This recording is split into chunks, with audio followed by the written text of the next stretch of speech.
বন্ধুরা, আজকে আপনাদের তৈরি করে দেখাবো মৌরালা মাছের চচ্চড়ি। প্রথমে আমি কড়াইয়ের মধ্যে সর্ষের তেল দিয়ে তেলটাকে ভালো করে জ্বালিয়ে নেব। মৌরালা মাছগুলো ভেজে নেব। তেল ভালো করে গরম হয়ে গেছে, আমি মৌরালা মাছগুলো খুব ভালো করে ভেজে নেব।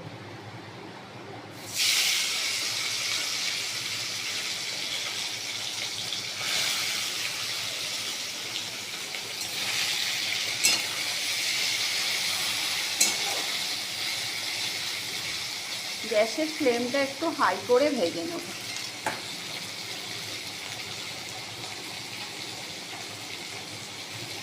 বেশ কড়া করে ভাজা হবে।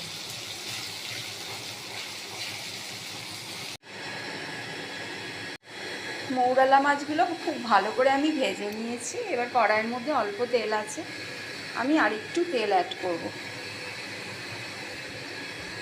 সর্ষের তেল, এর মধ্যে কালো জিরে ফোড়ন দেব। এখন আমি এর মধ্যে কালো জিরে ফোড়ন দেব।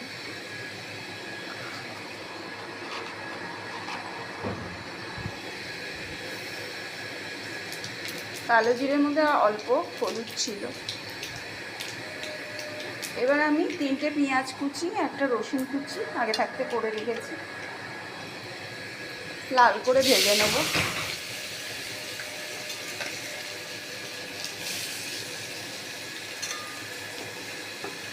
এর মধ্যে আমি অল্প লবণ ছড়িয়ে দেবো।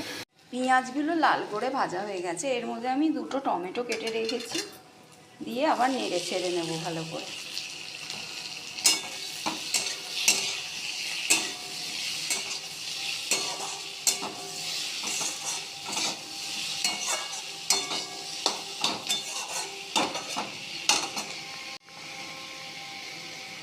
এখন আমি এর মধ্যে হলুদ পরিমাণ মতো আর কাশ্মীরি লঙ্কার গুঁড়ো দেবো।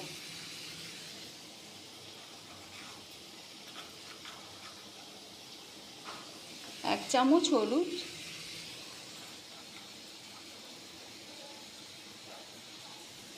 হাফ চামচ মতো কাশ্মীরি লঙ্কার গুঁড়ো দিয়ে মাছগুলো দিয়ে নেড়ে ছেড়ে দেবো।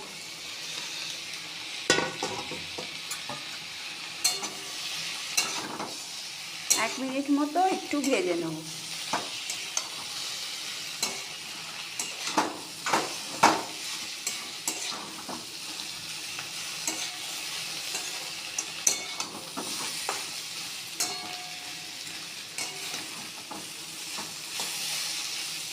যদি দরকার হয় আর একটু ঝাল কাশ্মীরি লঙ্কার গুঁড়ো দিতে পারেন।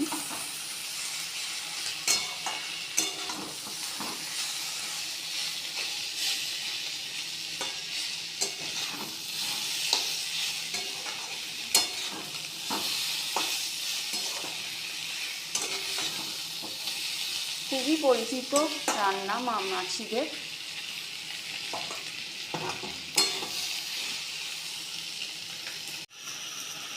ভাজা হয়ে গেছে, এখন আমি এর মধ্যে জল দিয়ে দেব।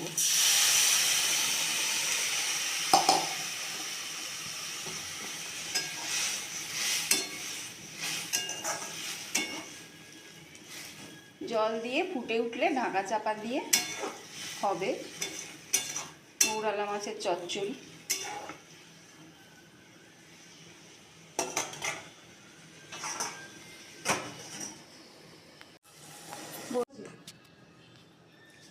মৌরালা মাছের চচ্চড়ি হয়ে গেছে, দেখুন তেল বেরিয়ে গেছে। আমি এটাকে একটা পাত্রের মধ্যে তুলে রাখবো।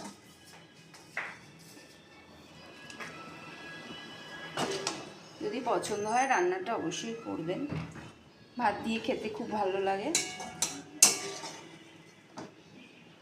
আর লাইক আর শেয়ার করার অনুরোধ রইল।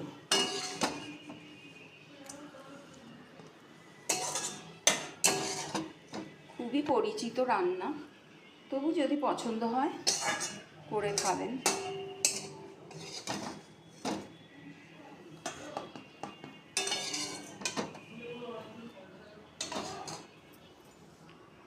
তৈরি হয়ে গেছে মৌরালা মাছের চচ্চড়ি। বাই বন্ধুরা।